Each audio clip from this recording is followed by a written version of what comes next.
சொன்னால் யோபு 36 அதிகாரம் 11 அவர்கள் அடங்கி சேவித்தால் தங்கள் நாட்களை நன்மையாகவும் தங்கள் வருஷங்களை செல்வ வாழ்வாகவும் போக்குவார்கள்.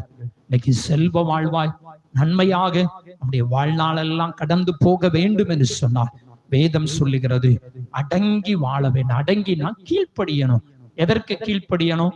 ஆண்டவருடைய வார்த்தைக்கு அப்படியே நம்ம என்ன செய்யணும்? கீழ்ப்படியணும். ஆபிரகாம் என்கிறதான தேவ மனுஷன் ஆண்டவருடைய வார்த்தைக்கு என்ன செய்தாரு? கீழ்ப்படிந்தார். ஆண்டவர் 100 ஒரு மகனை கொடுத்தார். ஆனா அதை பலி செலுத்த வேண்டும் என்று சொன்ன போது எந்த கேள்வியும் கேட்காமல் கொண்டு போனான். ஆனால் ஆண்டவர் பலி செலுத்த விடவில்லை. ஆனால் அவருடைய வார்த்தைக்கு கீழ்ப்படிந்ததை பார்த்து பூமியின் சந்ததியிலே வானத்தின் நட்சத்திரங்களைப் போல அவரை பெருக பண்ணுவேன், ஆசீர்வதிப்பேன் என்று வாக்கு